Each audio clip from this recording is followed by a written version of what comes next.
కూర్చుందాం. ఈ ఆగస్టు నెల ఈ మొట్టమొదటి తారీఖున ఈ ఉదయకాల సమయంలో చేరి వచ్చిన మీకు వందనాలు, స్తోత్రాలు. అందరికీ వందనాలు. కొంత సమయం దేవుని వాక్యాన్ని ధ్యానించుకొని మనం ప్రార్థన చేసుకుందాం. 18వ కీర్తన 29వ వాక్యాన్ని మనం చదువుకుందాం. 18వ కీర్తన 29వ వాక్యాన్ని మనం చదువుకుందాం. నీ సహాయము వలన నేను సైన్యమును జయింతును, నా దేవుని సహాయము వలన ప్రాకారమును దాటుతును. ఈ ఆగస్టు మాసమంతా కూడా దేవుని సహాయము మన సంఘానికి కలుగునుగాక. కీర్తనకారుడు దేవుని స్తుతిస్తూ ఈ మాటలు తెలియచేస్తూ ఉన్నాడు. నీ సహాయము వలన నేను సైన్యమును జయింతును, నా దేవుని సహాయము వలన ప్రాకారమును దాటుదును అని. ఈ దినం వరకు కూడా మనము నడిపించబడి ఉన్నాము అంటే దేవుని యొక్క సహాయమే. దేవుని యొక్క సహాయము లేకపోతే మనము ఆశీర్వాదకరంగా ఉండలేము. చాలాసార్లు మనుష్య రీతిగా మనం మాట్లాడుతూ ఉండవచ్చు. నాకు బలం ఉన్నది, శక్తి ఉన్నది, నా బలము ద్వారానే నేను జీవిస్తున్నాను అని లోక సంబంధమైన ప్రజలు అనుకుంటూ ఉంటారు. కానీ దేవుని ప్రజలైన మనము ప్రతి సహాయం దేవుని యొద్ద నుండే అనుభవిస్తున్నామని వాక్యం తెలియచేస్తుంది. కాబట్టి ఈ ఆగస్టు మాసమంతా కూడా ఇంతవరకు ఎబెనేజర్ దేవుడుగా సహాయం చేసిన దేవుడుగా ఉన్నాను. మన దేవుడు ఈ మాసంలో కూడా మన సంఘస్థులందరికీ ప్రతి సహాయాన్ని అనుగ్రహించుదురుగాక. సహాయము ఎక్కడ నుండి వస్తుంది అని అంటే కీర్తనకారుడు తెలియచేస్తున్నాడు. కొండల తట్టు నా కనులెత్తుచున్నాను, అక్కడ నుండి నాకు సహాయం కలుగుతూ ఉంది అని. ఫ్రమ్ జాయిన్, సియోను నుండి నేను నిన్ను ఆశీర్వదిస్తాను అని దేవుడు తెలియచేశాడు. ప్రతి సహాయము పరలోకము నుండి దేవుని యొద్ద నుండి వస్తుంది. ఆ సహాయాన్ని మీరు మీ పిల్లలు ఈ ఆగస్టు మాసంలో సమృద్ధిగా అనుభవించదురుగాక. ప్రేమిన వర్లారా, దేవుని యొక్క సహాయం లేకపోతే ఏమీ కూడా మనం చేయలేము. అందుకే ఈ ఉదయకాల సమయంలో అనేక విషయాల కొరకు ప్రార్థించాం. సహాయం కొరకై ప్రార్థించినప్పుడు దేవుడు తన ప్రజలైన వారికి సహాయం చేస్తాడు. బైబిల్ గ్రంథంలో మనం ధ్యానించినప్పుడు చాలామంది భక్తులు ఆనాడు వాళ్ళకు ఎదురైన పోరాటాల మధ్యలో, శత్రు సమూహాల మధ్యలో దేవుని యొక్క సహాయాన్ని పొందుకొనే వాళ్ళు విజయం పొందినట్లుగా మనం చూస్తూ ఉన్నాం. దేవుని యొక్క సహాయము ద్వారానే వారు ప్రాకారములను కూడా దాటి ఉన్నారు అని మనం చదవగలం. బైబిల్లో చాలా విషయాలు ఉన్నాయి, కానీ ఈ వాక్యాన్ని బట్టి ఒక 2 విషయాలు మీకు తెలియచేస్తాను. దేవుని యొక్క సహాయము వలన ఒకటి కీర్తనాకారుడు తెలియచేస్తున్నాడు, నేను సైన్యమును జయింతును అని. రెండవది ప్రాకారమును దాటుదును అని 2 విషయాలు అక్కడ వ్రాయబడ్డాయి. దేవుని యొక్క సహాయము ద్వారా మనం ప్రతిదీ ఎవ్రీథింగ్ చేయగలం. మనకున్న జ్ఞానాన్ని బట్టి, తెలివితేటలను బట్టి మనం ఏమీ కూడా చేయలేము. దేవుడిచ్చే జ్ఞానాన్ని బట్టి, దేవుడిచ్చిన బలాన్ని బట్టి మనము ఆశీర్వాదకరంగా ఉండగలం. కాబట్టి ప్రియమైన వర్లారా, ప్రతి సహాయాన్ని దేవుని యొద్ద నుండి పొంది ఉన్నాము అని ఎరిగి ప్రతిసారి దేవుని మీదే మనం ఆధారపడి జీవించగలగాలి. అయితే లోక సంబంధమైన మనుషులైతే దేవుడు ఎక్కడున్నాడు, మేము కష్టపడుతున్నాం, తింటున్నాం, దేవుడు ఎలా ఇస్తాడు అని నాస్తికులు, దేవుని ఎరగని ప్రజలు రకరకాలుగా మాట్లాడుకుంటున్నారు. కానీ మన యొక్క విశ్వాసం దేవుని మీదనే ఉన్నది. కాబట్టి విశ్వాసాన్ని బట్టి ప్రతి సహాయాన్ని ఈ ఆగస్టు మాసంలో దేవుడు సమృద్ధిగా దయచేయుదురుగాక. దేవుని యొక్క సహాయము ద్వారా ఎంతోమంది భక్తులు వాళ్ళ జీవితాల్లో మేలు పొందారు. నీ సహాయము వలన నేను సైన్యమును జయింతును అని వ్రాయబడి ఉన్నది. దేవుని యొక్క సహాయము వలన సైన్యాన్ని జయించిన వాళ్ళు చాలామంది ఉన్నారు. అలా చెప్పుకొని వెళ్తే చాలా విషయాలు ఉన్నాయి, కానీ క్లుప్తంగా కొన్ని మాటలు మీకు తెలియచేస్తాను. ఈ మాటల చేతన దేవుడు మిమ్మల్ని ఆత్మీయంగా బలపరచునుగాక. సైన్యాన్ని జయించిన వాళ్ళు చాలామంది ఉన్నారు. శత్రువులను జయించిన వాళ్ళు చాలామంది ఉన్నారు. వాళ్ళలో ముఖ్యముగా దావీదు గురించి ఒక మాట చెప్తాను. సమూయేలు మొదటి గ్రంథం 17వ అధ్యాయము 45వ వాక్యాన్ని మీరు గమనించినట్లయితే, సమూయేలు మొదటి గ్రంథం 17వ అధ్యాయము 45వ వాక్యములో ఓసారి ఇశ్రాయేలు ప్రజలకు విరోధంగా ఫిలిష్తీయులలో శత్రువుగా ఉన్న ఒక వ్యక్తి గొల్యాతు, ఆయన దేవుని ప్రజలతో అతను పోరాడాలని ఎదురొస్తూ ఉన్నాడు. ఆ సమయంలో చిన్నవాడైన దావీదు వెళ్ళి ఆ గొప్ప వ్యక్తిగా శత్రువు ఉన్న అతన్ని సులభంగా పోరాడి దావీదు జయించినట్లుగా ఆ 17వ అధ్యాయంలో మనం చదువుతూ ఉన్నాం. 17వ అధ్యాయం 45వ వాక్యాన్ని మీరు గమనించండి. దావీదు, నీవు కత్తియు ఈటయు బల్లెమును ధరించుకొని నా మీదకి వచ్చుచున్నావు.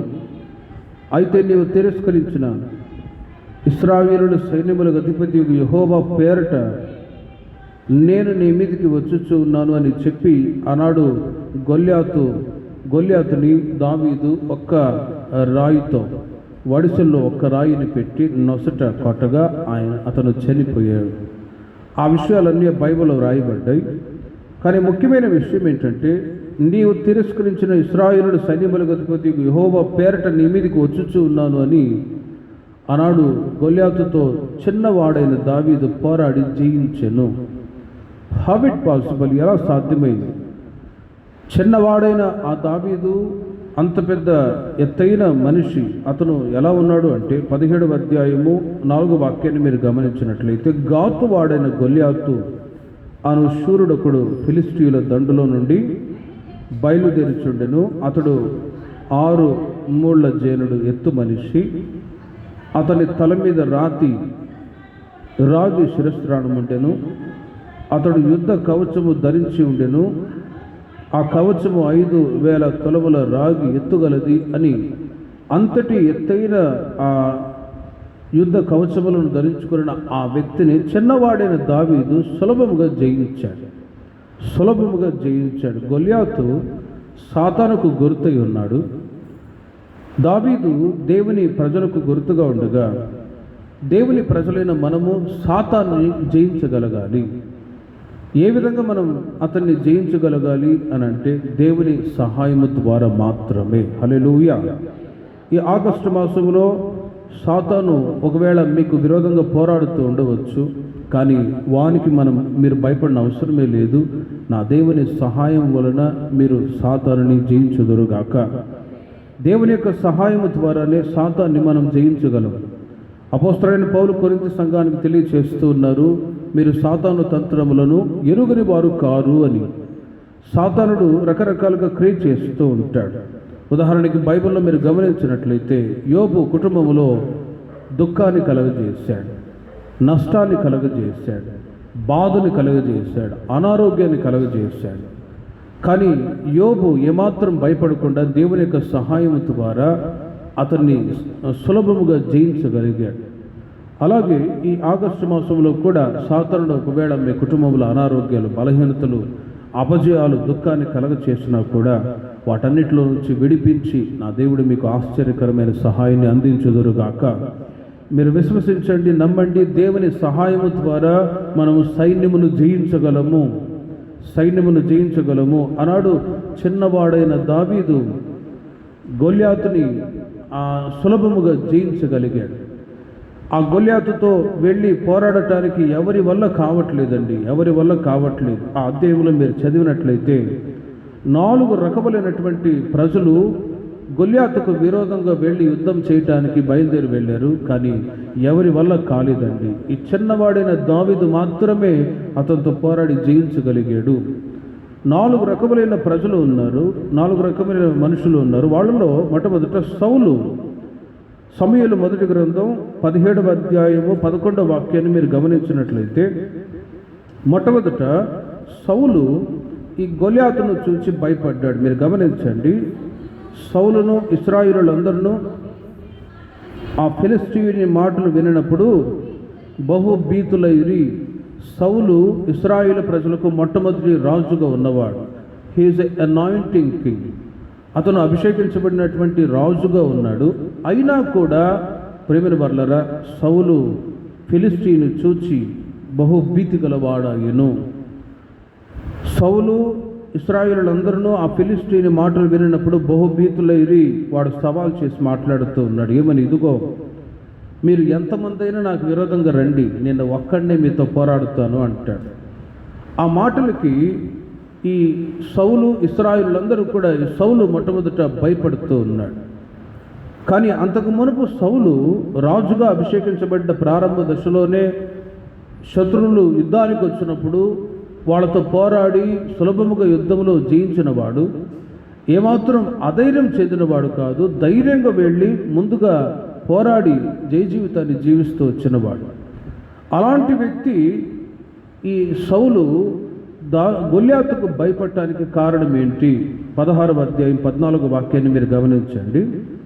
యెహోవా ఆత్మ సౌలును విడిచిపోయి యెహోవా యుద్ధ నుండి దురాత్మ ఒకటి వచ్చి అతని వేరపింపగా అని వ్రాయబడి ఉంది. ప్రేమిన వర్లరా, సాతాను దేవుని ప్రజలకు విరోధంగా పోరాడుతూ ఉన్నప్పుడు అతన్ని మనం సులభముగా ఎదిరించి జయించగలగాలి అంటే అనాయింటింగ్ పవర్, ఆ పరిశుద్ధాత్మ శక్తి మనలో ఉండునుగాక. దేవుని యొక్క శక్తి, దేవుని యొక్క ప్రభావం మనలో ఉన్నప్పుడే సాతాన్ని మనం జయించగలము, లేకపోతే పోరాడలేమండి. అందుకే దేవుని ప్రజలైన మనము ఈ ఉదయకాల సమయంలో కృపను పొందారు. కృప అది పరిశుద్ధాత్మ, కృప అది దేవుని యొక్క దయ, కృప అది సృష్టికి అతీతమైనటువంటి పదం. దేవుని సన్నిధిలో ఈ ఉదయకాల సమయంలో మీరు కృపను పొందినప్పుడు ఈ కృప చేత, పరిశుద్ధాత్మని శక్తి చేత ఈ ఆగస్టు మాసం అంతా కూడా మీరు సాతాన్ని జయించుదురుగాక. దేవుని ఆత్మ సౌలును విడిచిపోయినందున అతడు ఈ గొల్యాతును చూసి భయపడవలసి వచ్చింది. ప్రేమిన వర్లరా, రక్షించబడి బాప్తిసం తీసుకొని అభిషేకాన్ని పొంది దేవుని ప్రజల అభిషేకాన్ని కాల్చుకొని వాళ్ళు నడిపించబడుతూ ఉన్నప్పుడు ఏ విషయంలో కూడా భయపడిన అవసరమే లేదండి. పరిశుద్ధాత్మ శక్తి లేనప్పుడే దేవుని ప్రజల జీవితాల్లో భయము కలుగుతుంది, అధైర్యం కలుగుతుంది, భీతి వాళ్ళ జీవితాలలో ఎదురవుతూ ఉంటుంది. బై ప్రేయర్ ముఖ్యంగా ఈ మాటను బట్టి చెప్తూ ఉన్నాను, పరిశుద్ధాత్మ శక్తి ద్వారా మీరు జయ జీవితాన్ని జీవించుదురుగాక. సౌలు అంతవరకు అభిషేకాన్ని పొందినవాడు, ఆ అభిషేకము ద్వారా శత్రువులను జయించిన వాడు. కానీ అభిషేకం లేనందువలన భయం అతని జీవితంలో వెంటాడుతూ వచ్చింది. కాబట్టి మన జీవితాల్లో దేవుడిచ్చిన అభిషేకాన్ని, కృపను మీరు పోగొట్టుకోకుండా కృప వెంబడి కృపను పొందుకొని ఈ మాసమంతయు కూడా గొల్యాతు అయినటువంటి సాతాన్ని మీరు జయించుదురుగాక. సమూయేలు మొదటి గ్రంథం 17వ అధ్యాయం 25వ వాక్యాన్ని మీరు గమనించినట్లయితే ఇశ్రాయేలు సైన్యం కూడా భయపడ్డారండి. ఇశ్రాయేలు అందరూ మనుషులను చూచి మిక్కిలి భయపడి, చూడండి, వాని ఎదుట నుండి పారిపోగా ఇశ్రాయేలులందరూ 24వ వాక్యములు, ఇశ్రాయేలులందరూ ఆ మనుషుని చూచి మిక్కిలి భయపడి వాని ఎదుట నుండి పారిపోగా, ఇశ్రాయేలు ప్రజలు ఒకనాడు యెహోవా నీవు మాకు సహాయము చెయ్యి అని చెప్పి వాళ్ళు ఎలుగెత్తి మొరపెట్టినప్పుడు వెంటనే వాళ్ళ యొద్దకు వచ్చి దేవుడు సహాయం చేసేవాడు. దేవుని యొద్ద నుండి సహాయాన్ని, మేలులు, ప్రార్థన ఆలకింపబడే అనుభవాలన్నీ కూడా పొందిన ప్రజలు ఇప్పుడు గొల్యాతును చూసి భయపడిపోతూ ఉన్నారు. కారణం ఏంటంటే ప్రారంభ దశలో ఉన్నటువంటి వాళ్ళ ప్రార్థన జీవితం ఒకవేళ తగ్గిపోయిందేమో, ప్రారంభ దశలో వాళ్ళకున్నటువంటి ఆ కృప రాను రాను తొలగిపోయిందేమో. దానివల్ల ఇశ్రాయేలు ప్రజలు కూడా ఆ గొల్యాతును చూచి భయపడుతూ వచ్చారు. కానీ ప్రేమిన వర్లరా, ఒక మాట యోహాను పత్రికలో రాయబడి ఉన్నది, లోకంలో ఉన్నవానికంటే మనలో ఉన్న యేసయ్య గొప్పవాడై ఉన్నాడు. చప్పట్లు కొట్టండి గట్టిగా.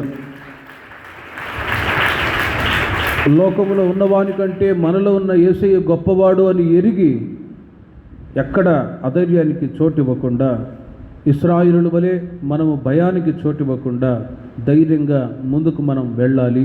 అప్పుడే ఆయన మనకు ముందుగా సైన్యమరిగా అధిపతి యొక్క యెహోవాగా ముందుగా నడుస్తాడు. ఆయన మనకు ముందుగా నడిచినప్పుడు మనం భయపడిన అవసరమే లేదు. మీకు పిల్లలు ఉన్నారు, పిల్లల్ని మీరు చేయి పట్టి నడిపిస్తూ ఉన్నప్పుడు వాళ్ళకి ధైర్యం. ఒకవేళ చేయి వదిలేస్తే అధైర్యంతో ఉండిపోతారు. అలాగే పరలోకములో ఉంటున్న యేసయ్య ఈ ఆగస్టు మాసం అంతయు కూడా ఆయన మీకు చేపట్టి ముందుగా నడిపించి మీకు ధైర్యాన్ని కలుగజేయుదురుగాక. భయపెట్టే మనుషులు ఉంటారు, అధైర్యపరిచే మనుషులు ఉంటారు. కానీ ప్రేమిన వర్లరా, దేవుని సహాయము ద్వారా ఆ భయపు ఆత్మ తొలగిపోవునుగాక. దేవుని సహాయము ద్వారానే మనం ధైర్యంగా ఉండగలము. ఇశ్రాయేలు ప్రజలు వాళ్ళు గొల్యాతును చూసి భయపడ్డారు, కానీ దేవుని సహాయము వాళ్ళ జీవితాల్లో తర్వాత కలిగినట్లుగా మనం చదువుతూ ఉన్నాం. సమూయేలు మొదటి గ్రంథం 17వ అధ్యాయం 28వ వాక్యములో మూడవదిగా దావీదు యొక్క అన్నలు కూడా భయపడ్డారండి గొల్యాతును చూచి. అతడు వారితో మాట్లాడినది అతని పెద్దన్నయ్యకు ఎలియాబునకు వినబడగా, ఎలియాబునకు దావీదు మీద కోపం వచ్చి, చూడండి, పెద్దన్నయ్యకు ఎలియాబునకు వినబడగా ఎలియాబునకు దావీదు మీద కోపం వచ్చి అతనితో, నీవు ఇక్కడికి ఎందుకు వచ్చితివి? అరణ్యములోని ఆ చిన్న గొర్రె మందను ఎవరి వశము చేసితివి అని తిడుతూ ఉన్నాడు. అంటే మేమే భయపడి చేస్తూ ఉన్నాము, నీవు వచ్చి అతని చేతిలో పడతావా అన్నట్లుగా ఎలియాబు దావీదుని గద్దిస్తూ ఉన్నాడు. ప్రేమిన వర్లారా, నువ్వెందుకు వచ్చావు? మేమే వాడిని చూసి భయపడి చేస్తూ ఉన్నాం, నువ్వెందుకు వచ్చావురా దావీదు అని చెప్పి చిన్నవాడిని అతనితో తెలియచేస్తూ ఉన్నారు. ప్రేమిన వర్లారా, పెద్దవాళ్ళుగా సైనికులుగా ఉన్న ఆ దావీదు యొక్క అన్నలు కూడా భయపడుతూ వచ్చారు. కానీ చిన్నవాడైన దావీదు మాత్రం పొరపాటున భయపడలేదు. హల్లెలూయా. చిన్నవాడైన దావీదు ఆ గొల్యాతును చూసి భయపడలేదు. కారణం ఏంటంటే, గొల్యాతు సవాలు చేస్తూ ఉన్నాడు, రండి, మీలో ఎంతమంది అయినా నాతో వచ్చి పోరాడండి, నేను ఒక్కడినే పోరాడుతాను అని. సున్నతి లేని ఫిలిస్టీయుడు అలాంటి మాటలు మాట్లాడుతూ ఉంటే రోషం అనేది ఎవరికి రావట్లేదు. కానీ చిన్నవాడైన దావీదు రోషం తెచ్చుకొని 17వ అధ్యాయము 39వ వాక్యాన్ని మీరు గమనించినట్లయితే, అతని యొద్దకు నేను పోరాడి జయిస్తాను అని వెళ్ళినప్పుడు అప్పుడు కూడా భయపడి, ఒరే దావీదు, నీకేమైనా అవుతుందా అని చెప్పి అతనికి కొన్ని యుద్ధ కవచాలను ఇచ్చారు. చూడండి, సౌలు తన యుద్ధ వస్త్రములను దావీదునకు ధరింపచేసి రాగి శిరస్త్రాణం ఒకటి అతనికి కట్టి యుద్ధ కవచమును తొడిగించను. ఈ సామగ్రి దావీదునకు వాడుకలేదు కనుక తాను తొడిగిన వాటిపైన కత్తి కట్టుకొని వెళ్ళగలిగినది లేనిది చూచుకొనిన తర్వాత దావీదు, ఇవి నాకు వాడుకలేదు, వీటితో నేను వెళ్ళలేనని సౌలుతో చెప్పి, ప్రేమిల వర్లారా, దావీదు వెళ్ళిన విధానాన్ని మీరు చూడండి. వాక్యం కూడా చెప్తుంది ఎఫెసీయులకు రాసిన పత్రికలో, మీరు పోరాడున్నది శరీరాలతో కాదు, ఆకాశ మండలం అందున్న దురాత్మ సమూహంతో మీరు పోరాడుతూ ఉన్నారు. కాబట్టి ఆత్మ సంబంధమైన యుద్ధ కవచములను మనం ధరించుకొని వెళ్ళాలి అని రాయబడి ఉంది. ఒక వ్యక్తి టెర్రరిస్టుగా, ఒక వ్యక్తి అతడు క్రూరమైన వ్యక్తిగా మారటానికి అతనిలో ఉన్న దురాత్మలే కారణమండి. ఒక వ్యక్తి ఎందుకు చెన్నైలోనే చాలా సంవత్సరాల క్రితం రాజీవ్ గాంధీని లేపేశారు. ఒక స్త్రీ నడుము చుట్టూ బాంబుని ధరించి బటన్ అలా ప్రెస్ చేయగానే బాంబు బ్లాస్ట్ చేసుకుంది. ఆ ధైర్యం మనకుంటుందా? ఎంత నీచాతి కార్యం అంటే, ఎంత ఘోరమైన కార్యం అంటే, బాంబుని ఆమె నడుముకు చుట్టుకొని తను తానే పేల్చేసుకొని చనిపోవటానికి అంత తెగించింది అంటే ఆమెలో దురాత్మ ఉన్నది. కాబట్టి ఒక వ్యక్తి కోపము, ద్వేషము, పగ, ఈర్ష్య, ఆ క్రూయల్ నేచర్ అనేది బై ద డెవిల్ స్పిరిట్, ఆ దురాత్మ శక్తి ద్వారానే ఒక వ్యక్తి క్రూయలుగా మారిపోతాడు. ప్రేమిన వర్లారా, ఈ రోజున అలాంటి దురాత్మ కార్యాల ద్వారానే కుటుంబాల్లో, సంఘములో, సమాజంలో పెద్ద పెద్ద గొడవలు జరుగుతూ ఉంటాయి. ఆనాడు దావీదు భౌతికమైన యుద్ధ కవచములను ధరించుకోలేదు. కానీ వాళ్ళు అంటారు, సౌలు అంటాడు, వీటిని ధరించుకొని వెళ్ళు అని. కానీ వాటి వల్ల నేను వాటితో పోరాడలేను. వాక్యం చెప్తుంది, మీరు పోరాడున్నది శరీరులతో కాదు. ఎఫెసీయులకు రాసిన పత్రిక ఎఫెసీయులకు రాసిన పత్రిక 6వ అధ్యాయము 12వ వాక్యాన్ని మీరు చూడండి. మనము పోరాడున్నది శరీరులతో కాదు కానీ ప్రధాన దూతలతోనూ అధికారులతోనూ ప్రస్తుత అంధకార సంబంధులకు లోకనాథులతోనూ ఆకాశ మండలమందున్న దురాత్మల సమూహంతోనూ పోరాడుచూ ఉన్నాము అని అంటారు. కాబట్టి ప్రియమైన వారలారా, దావీదు యుద్ధ కవచములన్నీ కూడా ప్రక్కన పెట్టి ఆయన ఏం చేశాడో తెలుసిన, సింపుల్గా ఏటి ఒడ్డుకు వెళ్ళి 40వ వాక్యాన్ని మీరు గమనిస్తే తన కర్ర చేత పట్టుకొని ఏటి లోయలో నుండి 5 నున్నవి రాళ్లను ఏరుకొని తన యొద్దనున్న చిక్కములో ఉంచుకొని వడిసల చేత పట్టుకొని వెళ్ళాడు. ప్రేమిన వర్లరా, ఆ గొల్యాతికి మండింది. ఒరే, కర్రను తీసుకొస్తున్నావు, నేనేమైనా కుక్కనా? అవునరా, నువ్వు పిచ్చుకోకవు. ప్రేమిన వర్లరా, ఆ సంభాషణ తర్వాత మీరు చదువుకోరండి. పైన ఆ చిన్నవాడుగా ఉన్న దావీదు సులభముగా ఏటి ఒడ్డుకు వెళ్ళి 5 నునుపురాలను తీసుకొని ఒక్క రాయి వడిసల్లో పెట్టి కొట్టగా దెబ్బకు చచ్చాడు. యెషయా గ్రంథం 9వ అధ్యాయం 6వ వాక్యాన్ని మీరు గమనిస్తే ఈ 5 రాళ్ళు అనేది యేసుక్రీస్తుకున్నటువంటి నామాలు.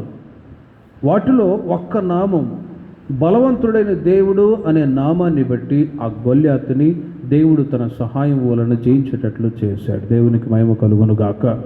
9వ అధ్యాయం 6వ వాక్యాన్ని మీరు చూడండి. ఎలాగనగా మనకు శిశువు పుట్టెను, మనకు కుమారుడు అనుగ్రహింపబడెను, ఆయన భుజము మీద రాజ్యభారముండును.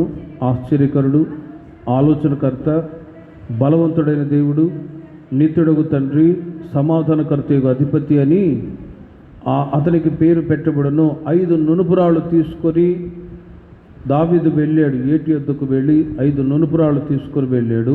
5 రాళ్ళు, 5 యేసుక్రీస్తుకున్నటువంటి 5 నామాలు. ఆ 5 రాళ్లలో బలవంతుడైన దేవుడు అనే రాయిని పెట్టి ప్రేమను వలన గొల్యాతును జయించాడు దేవుని సహాయము వలన. హల్లెలూయా. ఈ రోజున యేసుక్రీస్తు యొక్క నామాన్ని ఉచ్చరించగలిగితే సాతానుడు మన యొద్ద అతను నిలిచి ఉండటానికి అవకాశం వెళ్ళేది. దయ్యాలు పట్టిన వాళ్ళు చాలామంది వస్తారు. నజరేయుడైన యేసు నామమున పో అనగానే ఇక చూడండి దడబుట్టిపోయింది. ఆ నామం కాకుండా వేరే ఏ నామాన్ని పెట్టి ఉచ్చరించి చూడండి, ఇంకా 7 సాతానులు వచ్చి కూర్చుంటాయి. కాబట్టి యేసుక్రీస్తు యొక్క నామం ఆ శక్తి కలిగిన నామం. బలవంతుడైన దేవుడు అనే నామాన్ని బట్టి గొల్యాతుని ఆనాడు దావీదు, చిన్నవాడైన దావీదు జయించాడు. అందుకే వాక్యం కూడా చెప్తుంది, నీ సహాయం వలన నేను సైన్యమును జయింతును, నీ సహాయం వలన నేను సైన్యమును జయింతును. సౌలు వల్ల కాలేదు, ఇశ్రాయేలు సైన్యం వల్ల కాలేదు, దావీదు యొక్క అన్నల వల్ల కాలేదు. కానీ చిన్నవాడైన దావీదు వెళ్ళి దేవుని యొక్క సహాయము ద్వారా ఆ గొల్యాతుని చెప్పినట్లుగా ఈ ఆగస్టు మాసం అంతయు కూడా దేవుని సహాయము మీకు, మీ పిల్లలకు సమృద్ధిగా ఉండునుగాక. సాతానుడు పోరాటానికి క్రియ చేస్తాడు. ఎవరిని మృంగుతున్నానని వెతుకుతూ తిరుగుతూ ఉంటాడు. కానీ వాడి యొక్క కబంధ హస్తాల్లో నుండి నా దేవుడు మిమ్మల్ని, మీ పిల్లల్ని సురక్షితంగా కాపాడుదురుగాక. రెండవదిగా, నా దేవుని సహాయం వలన ప్రాకారమును దాటుదును అని రాయబడి ఉంది. ప్రాకారాలు ఉన్నాయి, అవి దేవుని యొక్క సహాయం వలన దాటగలగాలి. How it possible? ఎలా సాధ్యం? ప్రాకారాలు ఉన్నాయి.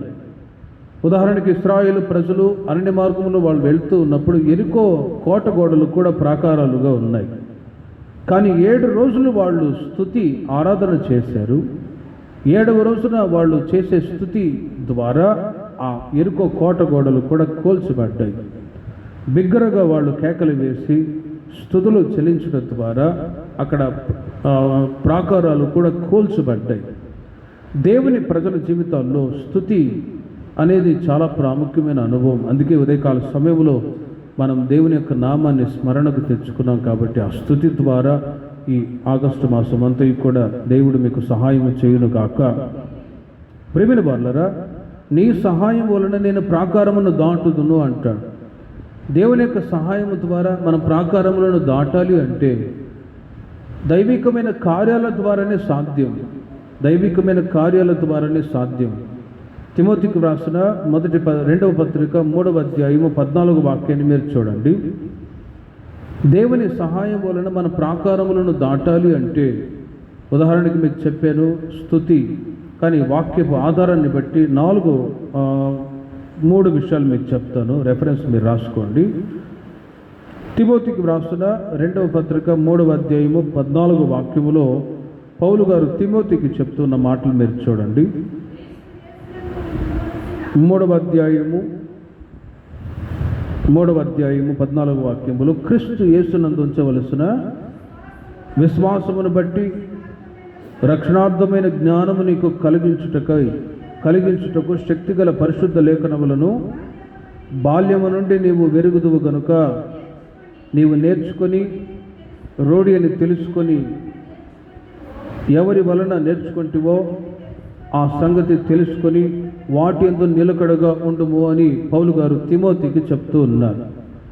అక్కడ ఒక మాట మీరు గమనించండి. క్రీస్తు యేసునందు ఉంచవలసిన విశ్వాసము ద్వారా రక్షణార్థమైన జ్ఞానము నీకు కలుగునట్లు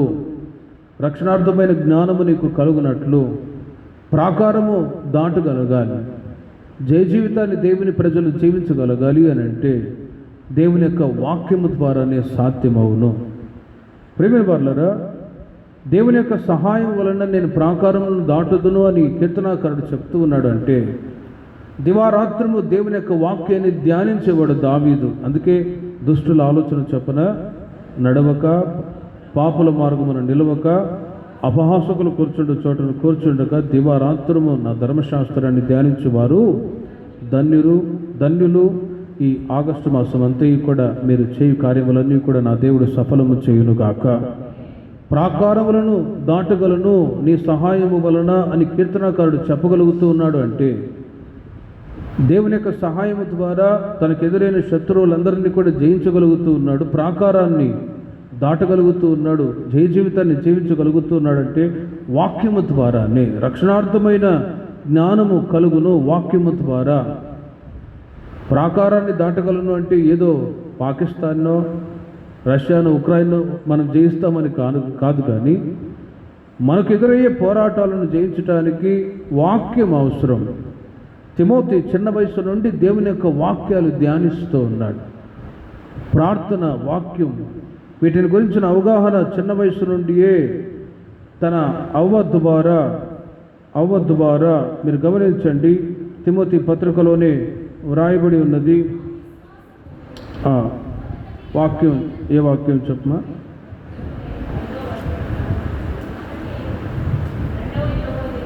ఒకటి 5. ఓకే. ఆ విశ్వాసము మొదట నీ అవ్వైన లోయలోను నీ తల్లి అయిన యూనికెలోను వసించను. ప్రేమిన వారలారా, అవ్వ తర్వాత తల్లి, వాళ్ళ ద్వారా తిమోతి దేవుని యొక్క లేఖనాలని చక్కగా చదివి ధ్యానించగలుగుతూ ఉన్నాడు. కాబట్టి గొప్ప సేవకుడిగా మార్చబడ్డాడు. ఈరోజున దేవుని బిడలైన మీరు మీ పిల్లల్ని ఇలాగే తిమోతి వలె మీరు పెంచుదురుగాక. చిన్న వయసు నుండి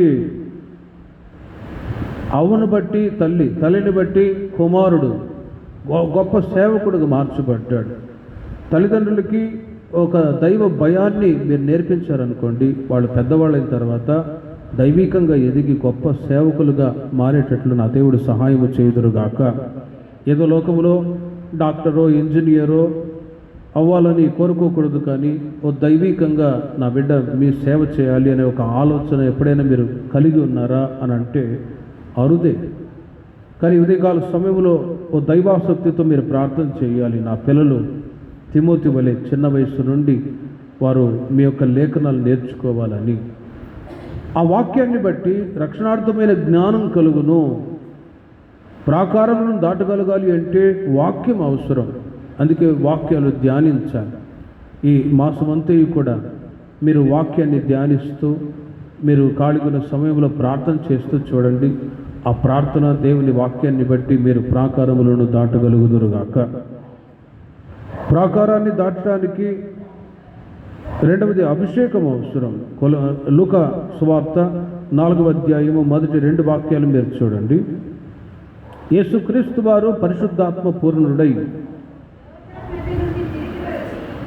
4వ అధ్యాయం 1వ వాక్యములో, యేసు పరిశుద్ధాత్మ పూర్ణుడై యోర్దాను నది నుండి తిరిగి వచ్చి 40 దినములు ఆత్మచేత అరణ్యములో నడిపింపబడి, ప్రేమిల వారలారా, నీ సహాయము వలన నేను ప్రాకారములను దాటుదును అని అంటాడు. ప్రాకారాన్ని దాటగలగాలి. ఈ మాసములో ఎలాంటి కష్టాలు, సమస్యలు, ఇబ్బందులు మీకు ఎదురైనా కూడా వాటన్నిటినీ ధైర్యంగా మీరు జయించి ముందుకు వెళ్ళాలి అని అంటే దేవుని యొక్క వాక్యాన్ని మీరు చదివి ధ్యానించి ఆ విధంగా నడుచుట ద్వారా మీరు ప్రాకారములను ఈ మాసములు మీరు దాటుదురుగాక.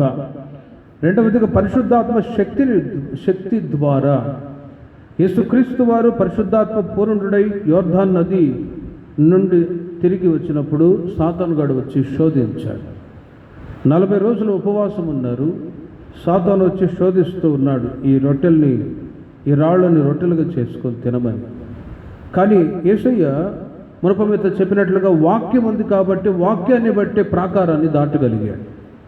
మనుషుడు రొట్టె వలన మాత్రం కాదు, దేవుని నోటి నుంచి వచ్చే ప్రతి మాట వలన బ్రతుకును అని చెప్పి వాక్యము ద్వారానే సాతాన్ని జయించారు.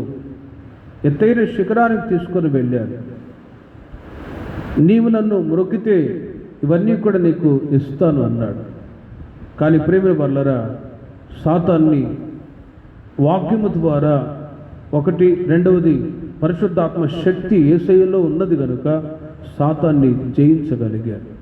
కాబట్టి ఈ ఆగస్టు మాసములో మీరు ఇంట ఉన్న మధ్యాహ్నానికి వచ్చిన మీ నోట స్తుతి స్తోత్రం యేసు రక్తం అనే మాట ఉందనుకోండి, ఖచ్చితంగా మీరు ప్రాకారములను దాటగలుగుదురుగాక. మీ నోట స్తుతి స్తోత్రము అనే అనుభవాలు లేనందువలననే కలవరాలు, కష్టాలు, సమస్యలు వచ్చినప్పుడు అధైర్యపడిపోతూ ఉంటారు. కానీ ప్రతిసారి యేసయ్య నామస్మరణ చేసి చూడండి, ఖచ్చితంగా మీరు ప్రాకారములను దాటినట్లు నా దేవుడు సహాయము చేయుదురుగాక. కారణం ఏంటంటే పరిశుద్ధాత్మ దేవుడు మనతో కూడా ఉంటాడు. మత్తయి సువార్త 28వ అధ్యాయం 20వ వాక్యములో వాక్యం చెప్తుంది, యేసుక్రీస్తు వారు చెప్తున్నారు, యుగ సమాప్తి వరకు సదాకాలము నేను మీతో కూడా ఉందును. యేసయ్య మనతో కూడా ఉన్నాడు, పరిశుద్ధాత్ముడు మనతో కూడా ఉన్నాడు. కాబట్టి దేవుని యొక్క ఆత్మ మనలో ఉన్నప్పుడు మనము ప్రాకారములను దాటగలము. ప్రతిసారి పరిశుద్ధాత్మ పూర్ణులై దేవుని ప్రజలైన మనం ముందుకు కొనసాగుతూ ఉన్నప్పుడు ఖచ్చితంగా జయ జీవితాన్ని మనకు దేవుడు అనుగ్రహించుదురుగాక. పరిశుద్ధాత్మ శక్తి లేకపోతే మెరక గారు అనేవారు, దేవుని ఆత్మ లేకపోతే దురాత్మను అపవిత్రాత్మలను జయించాలంటే పరిశుద్ధాత్మ శక్తి మనకు అవసరము. ఆ దురాత్మ శక్తులని పారదోలాలి అంటే మనలో దేవుని ఆత్మ ఉండాలి, లేకపోతే వాడిని మనం జయించలేము. ప్రాకారాన్ని దాటాలి అంటే ఒకటి దేవుని యొక్క వాక్యం అవసరం, ప్రాకారములను దాటగలగాలి అంటే రెండవది పరిశుద్ధాత్మ శక్తి అవసరం. మూడవదిగా ఎక్సోడస్ నిర్గమాకాండం 29వ అధ్యాయము 31వ వాక్యాన్ని మీరు గమనిస్తే ఒక కాన్సిక్రేషన్ లైఫ్, ఒక ప్రతిష్ఠింపబడిన జీవితం అవసరం అండి. 29వ అధ్యాయం 31వ వాక్యం, మరియు నీవు ప్రతిష్ఠితమైన పొట్టేలను తీసుకొని పరిశుద్ధ స్థలములో దాని మాంసమును వండవలెను. అహరోను అతని కుమారులను ప్రత్యక్షపు గుడారం యొక్క ద్వారము దగ్గర ఆ పొట్టేల మాంసమును గంపలోని రొట్టెలను తినవలెను. నీవు ప్రతిష్ఠితమైన పొట్టేలను తీసుకొని రాయబడి ఉంది. Consecration life. అహరోను అతని యొక్క కుమారులు లేవి సంతతికి చెందినవాడు. ఇశ్రాయేలులో 12 గోత్రాలు ఉన్నాయి. 12 గోత్రాల్లో యాజకత్వం చేయటానికి పిలువబడిన ప్రతిష్ఠింపబడిన వాళ్ళు ఎవరు అంటే లేవి గోత్రీకులు మాత్రమే. ఈ లేవి గోత్రీకులు వాళ్ళ ఒక ప్రతిష్టని వాళ్ళ జీవితాల్లో కాచుకుంటూ రావాలి. ప్రతిష్ఠితమైన దానిని వాళ్ళ పిల్లలే తినాలి అని రాయబడి. ప్రాకారములను దాటగలగాలి అంటే ఖచ్చితంగా దేవుని ప్రజల జీవితాల్లో కాన్సిక్రేషన్ లైఫ్ అవసరం, ప్రతిష్ఠింపబడిన జీవితం అవసరము. ప్రతిష్ఠింపబడిన అనుభవము అని అంటే ప్రేమిని వర్లరా, లోకము, పాపము, సాతాను ఇవి ఏవి అంటకుండా తమ జీవితాన్ని పవిత్రంగా కాచుకోవడమే ప్రతిష్ఠింపబడిన జీవితం. హల్లెలూయా. ఉదాహరణకి రోమా సంఘానికి పౌలు గారు తెలియచేస్తారు, మీరు చీకటిలో నుండి వెలుగులోనికి వచ్చారు, చీకటికి వెలుగుకు ఏమి పొత్తు, విగ్రహారాధనకి దేవునితో ఏమి పొత్తు అని డిఫరెన్సియేషన్. దేవుని ప్రజలైన మనము ఉన్నాము, అన్యులతో దేవుని ప్రజలు సహవాసం చేసినప్పుడు వాళ్ళలో ఉంటున్న క్రియలు దేవుని ప్రజల్లో వచ్చినప్పుడు కాన్సక్రేషన్ లైఫ్, ప్రతిష్ఠింపబడిన జీవితాన్ని పూర్తిగా పోగొట్టుకుంటారు.